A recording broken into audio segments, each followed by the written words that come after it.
Khamenei మృతితో Iran ప్రతీకార దాడులను ముమ్మరం చేస్తోంది. జెరూసలేం టార్గెట్ గా మిసైళ్లతో దాడి చేసింది. ఇరాన్ దాడిలో ఒకరు చనిపోగా మరికొందరికి గాయాలయ్యాయి. దాంతో ఇజ్రాయెల్ అలర్ట్ అయింది. జెరూసలేంలో సైరన్స్ మోగించింది, ప్రజలను అప్రమత్తం చేసింది. ఏ క్షణమైనా మిసైళ్లు విరుచుకుపడొచ్చని, ఇళ్ల నుంచి బయటకు రావద్దని హెచ్చరించింది ఇజ్రాయెల్. ఇటు ఇరాక్ బహ్రెయిన్ పైన దాడులు చేసింది. ఇరాక్లోని ఇంటర్నేషనల్ ఎయిర్పోర్ట్ సమీపంలోని యుఎస్ ఎయిర్ బేస్ ను టార్గెట్ చేసింది. ఇటు ఇరాన్ దాడిలో బహ్రెయిన్లోని బిల్డింగ్ ధ్వంసమైంది. ఖమేనీ మృతితో ఇరాన్ ప్రతీకార దాడులను ముమ్మరం చేస్తోంది. జెరూసలేం టార్గెట్ గా మిసైళ్లతో దాడి చేసింది. ఇరాన్ దాడిలో ఒకరు చనిపోగా మరికొందరికి గాయాలయ్యాయి. దాంతో ఇజ్రాయెల్ అలర్ట్ అయింది. జెరూసలేంలో సైరన్స్ మోగించింది, ప్రజలను అప్రమత్తం చేసింది. ఏ క్షణమైనా మిసైళ్లు విరుచుకుపడొచ్చని, ఇళ్ల నుంచి బయటకు రావద్దని హెచ్చరించింది. ఇటు ఇరాక్ బహ్రెయిన్ పైన దాడులు చేసింది. ఇరాక్లోని ఇంటర్నేషనల్ ఎయిర్పోర్ట్ సమీపంలోని యుఎస్ ఎయిర్ బేస్ ను టార్గెట్ చేసింది. ఇటు ఇరాన్ దాడిలో బహ్రెయిన్లోని బిల్డింగ్ ధ్వంసమైంది. ఖమేనీ మృతితో ఇరాన్ ప్రతీకార దాడులను ముమ్మరం చేస్తోంది. జెరూసలేం టార్గెట్ గా మిసైళ్లతో దాడి చేసింది. ఇరాన్ దాడిలో ఒకరు చనిపోగా మరికొందరికి గాయాలయ్యాయి. దాంతో ఇజ్రాయెల్ అలర్ట్ అయింది. మరోవైపు దుబాయ్లో కూడా దాడులు కొనసాగుతున్నాయి. ఇక జెరూసలేంలో సైరన్స్ మోగించింది. ఇజ్రాయెల్ ప్రజలను అప్రమత్తం చేసింది. ఏ క్షణమైనా మిసైళ్లు విరుచుకుపడొచ్చని, ఇళ్ల నుంచి బయటకు రావద్దని హెచ్చరించింది. ఖమేనీ మృతితో ఇరాన్ ప్రతీకార దాడులను ముమ్మరం చేస్తోంది. జెరూసలేం టార్గెట్ గా మిసైళ్లతో దాడి చేసింది ఇరాన్. మరోవైపు దుబాయ్లో కూడా దాడులు చేస్తోంది. పూర్తి అప్డేట్స్ అడిగి తెలుసుకుందాం. మా ప్రతినిధి రాజు లైవ్ లో సిద్ధంగా ఉన్నారు. రాజు, ఏం జరగబోతోంది? స్వాతి, నిజంగా అంటే ఇప్పటికి మరింత పరిస్థితి టెన్షన్ గా ముందుకెళ్లేటువంటి అవకాశం అయితే స్పష్టంగా కనిపిస్తుంది.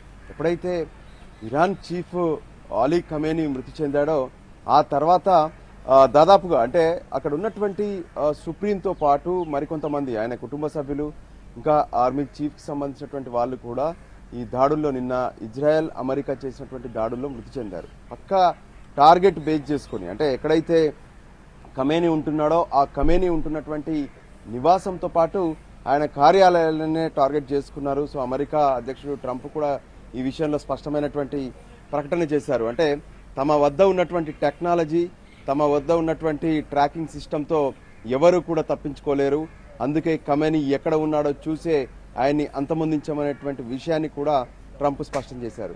అయితే ఇరాన్ ఈ ఖమేనీ మృతి తర్వాత అక్కడ ఉన్నటువంటి అధికారులంతా కూడా మరి లొంగిపోతారా అంటూ కూడా కొంత చర్చ జరిగింది. కానీ ఏమాత్రం ఇరాన్ వెనక్కి తగ్గట్లేదు. ఖచ్చితంగా తమ వద్ద ఉన్నటువంటి హైపర్సోనిక్ మిసైల్స్ కావచ్చు, లేదంటే ఇంకా వాడాల్సినటువంటి ఆయుధాలు చాలా ఉన్నాయి, వాటన్నిటిని బయటకు తీస్తాం, దాడులు కొనసాగుతాయంటూ హెచ్చరికలు జారీ చేస్తుంది ఇరాన్. సో ఈ నేపథ్యంలో ఇప్పటికే ఏ విధంగానైతే చుట్టూ ఉన్నటువంటి దేశాలపైన ప్రత్యేకంగా ఒకవైపు అమెరికా స్థావరాలను టార్గెట్ చేసుకుంటూ ఇరాన్ నిన్నటి నుంచి దాడులు మొదలుపెట్టింది. ఈరోజు కూడా మళ్ళీ దాడులు కొనసాగిస్తుంది. ఇజ్రాయెల్లో ఉన్నటువంటి జెరూసలేంలో ఇప్పటికే దాడులు చేస్తే అక్కడ ఉన్నటువంటి జనమంతా కూడా ఒకవైపు గాయాల పాలవుతున్నటువంటి పరిస్థితి కనిపిస్తుంది. దుబాయ్ పైన కూడా దాడులు చేస్తుంది. ఈ విధంగా వాళ్ళ టార్గెట్ ఒకటే, అంటే మేము ఖమేనీ మృతి చెందినంత మాత్రాన తమ లక్ష్యం ఆగదు, లొంగిపోయేది లేదు అంటూ కూడా వాళ్ళ ఆలోచన కనిపిస్తుంది. అందులో భాగంగానే యుద్ధాన్ని మాత్రం ఇప్పటికే ఇరాన్ కొనసాగిస్తుంది. దానికి సంబంధించి పూర్తి స్థాయిలో ఒక యుద్ధ ప్రాతిపదికన వాళ్ళ వ్యూహం అనేది కూడా డిఫరెంట్ గా కనిపిస్తుంది. ఎందుకంటే హైపర్సోనిక్ మిసైల్స్ ఇరాన్ వద్ద ఉన్నాయి. అత్యంత వేగవంతంగా, అంటే ధ్వని కంటే ఫాస్ట్ గా వెళ్లేటటువంటి హైపర్సోనిక్ మిసైల్స్ ను ఉపయోగించి సరైనటువంటి లక్ష్యాన్ని టార్గెట్ గా చేసి దాడులు చేసేటటువంటి మిసైల్స్ కూడా అటు ఇరాన్ వద్ద ఉన్నాయి. సో వాటిని పెద్ద ఎత్తున ఉపయోగించే అవకాశం ఉంది. అందుకోసమే ఇజ్రాయెల్ ప్రభుత్వం మొత్తం దేశంలో ఇప్పుడు హై అలర్ట్ ప్రకటించింది. ప్రతి ఒక్కరూ కూడా ఇళ్లకే పరిమితం కావాలి, అది కూడా సురక్షితమైనటువంటి ప్రాంతాల్లో బంకర్లలో తలదాచుకోవాలని చెప్పి స్పష్టమైనటువంటి ఆదేశాలు జారీ చేయడమే కాకుండా ఎక్కడికక్కడ సైరన్లను మోగిస్తున్నారు. స్కూల్స్, దాంతోపాటు ప్రభుత్వ కార్యాలయాలు, హాస్పిటల్స్ అన్ని కూడా అలర్ట్ గా ఉండాలి అంటూ కూడా అన్నింటికి సెలవులు కూడా ప్రకటించినటువంటి పరిస్థితి కనిపిస్తుంది. ఎమర్జెన్సీ టీమ్స్ తప్ప మిగతా వాళ్ళందరూ కూడా సెలవులు తీసుకోవాలని చెప్పి స్పష్టం చేశారు.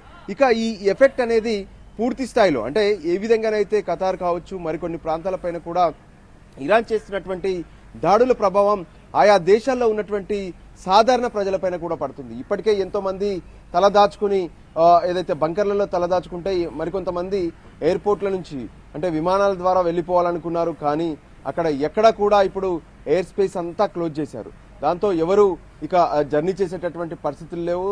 ఎక్కడికక్కడ ఆగిపోయారు. ఎయిర్పోర్ట్లోనే ఈ పరిస్థితులు సద్దుమణిగేంత వరకు వేచి చూసేయాల్సినటువంటి పరిస్థితి కూడా కనిపిస్తుంది. సురక్షిత ప్రాంతాల్లో ఉన్నటువంటి వాళ్ళకు కూడా ఫుడ్ అండ్ వాటర్ ఇటువంటి సప్లై చేయాలని చెప్పి అక్కడ ఉన్నటువంటి దేశ అధినేతలు ఆర్డర్స్ ఇవ్వడంతో అక్కడ కూడా పూర్తి స్థాయిలో సరైనటువంటి మెజర్స్ తీసుకుంటున్నటువంటి పరిస్థితులు స్పష్టంగా కనిపిస్తున్నాయి. ఇంకా మరోవైపు ఏ విధంగానైతే ఇరాన్లో ఉన్నటువంటి పరిస్థితులను చూస్తే, అంటే ఎప్పుడైతే ఇరాన్ చీఫ్ ఖమేనీ మృతి చెందిన తర్వాత అక్కడ ఉన్నటువంటి ప్రజల్లో అంటే కొంతమంది ఖమేనీని వ్యతిరేకిస్తున్నటువంటి వాళ్ళు కూడా ఉన్నారు. వాళ్ళు వెంటనే ఆయన మృతి చెందాడని ఎప్పుడైతే అధికారిక ప్రకటన వచ్చిందో ఆ తర్వాత రోడ్లపైకి వచ్చి వాళ్ళు సంబరాలు చేసుకున్నారు. దాంతో ఇదే విషయాన్ని ఇజ్రాయెల్తో పాటు అమెరికా కూడా చెప్తున్నారు. సో ఎవరైతే ఇంతకాలం అటు ఇరాన్కు శాపంగా మారినటువంటి ఖమేనీ మృతి చెందాడు. సో ఇక అతని పాలన అంతమొందించిందనుకోవచ్చు. వాళ్ళందరికీ కూడా మంచి రోజులు వచ్చాయి. వాళ్ళందరూ తమ దేశాన్ని స్వాధీనం చేసుకునేటువంటి సమయం ఆసన్నమైందంటూ కూడా చెప్తున్నటువంటి పరిస్థితులు కనిపిస్తున్నాయి. కానీ అక్కడ ఉన్నటువంటి ఇరాన్ సైన్యం మాత్రం ఇంకా లొంగిపోలేదు. తమ యుద్ధాన్ని కొనసాగిస్తున్నట్లుగానే వాళ్ళకున్నటువంటి ఆర్డర్స్ను కంటిన్యూ చేస్తున్నారు. సో మిసైల్స్తో దాడులు కంటిన్యూ చేస్తున్నారు. అది ఇజ్రాయెల్ను టార్గెట్ చేసుకోవడమే కాకుండా ఇతర ప్రాంతాలను కూడా టార్గెట్ చేస్తూ వాళ్ళ మిసైల్స్ ప్రస్తుతం అయితే గాల్లోకి దూసుకెళ్తున్నటువంటి పరిస్థితి కనిపిస్తుంది. సో ఇప్పటికిప్పుడు పరిస్థితులు అయితే శాంతించేలా లేవు. ఖచ్చితంగా 28 నుంచి 48 గంటల పాటు ఈ పరిస్థితులన్నింటినీ పరిశీలించాకే ఇరాన్ వెనక్కి తగ్గిన తర్వాత మాత్రమే ఈ యుద్ధానికి ఒక పులి స్టాప్ పడే అవకాశం ఉంటుందని చెప్పి ఇప్పటికే విశ్లేషకులు భావిస్తున్నారు. ఎందుకంటే ఇజ్రాయెల్ అమెరికా ఏ విధంగానైతే సంయుక్తంగా ఇరాన్ పై దాడులు చేస్తుందో ఈ రెండు దేశాలు దాడులు చేయడంలో సుప్రీం హతమైన, ఆ తర్వాత ఉన్నటువంటి కీలక అధికారులు హతమైన, సుప్రీం కుటుంబం హతమైన, అక్కడ ఉన్నటువంటి ఇంకా డిప్లొమాట్స్ పూర్తిగా వెనక్కి తగ్గలేదు, యుద్ధాన్ని కంటిన్యూ చేస్తున్నారు. సో ఖమేనీ మృతి తర్వాత ఇది మొత్తం కూడా సెటిల్ డౌన్ అయి ఉంటే ఇటువంటి ఇబ్బందులు ఉండవు. కానీ ఇప్పుడు వాళ్ళ కంటిన్యూ చేయడం వల్ల మాత్రం ఖచ్చితంగా ఇది మరింత టెన్షన్కు దారితీసే అవకాశం కనిపిస్తుంది. హైపర్సోనిక్ మిసైల్స్తో దాడులు చేస్తే అది ఇతర దేశాల్లో తీవ్ర నష్టం జరిగే అవకాశం కూడా కనిపిస్తుంది. పైగా ఇప్పుడున్నటువంటి ఈ ప్రత్యేక పరిస్థితుల ద్వారా అంతర్జాతీయ స్థాయిలో కూడా వివిధ దేశాలపైన ఆర్థిక పరిస్థితులు, దాంతోపాటు ఈ చమురు ఎగుమతుల పైన పడేటువంటి ప్రభావం, ఇవన్నీ కూడా అందరూ ఇప్పుడు లెక్కలు వేసుకుంటున్నటువంటి పరిస్థితి అయితే స్పష్టంగా కనిపిస్తుంది. స్వాతి.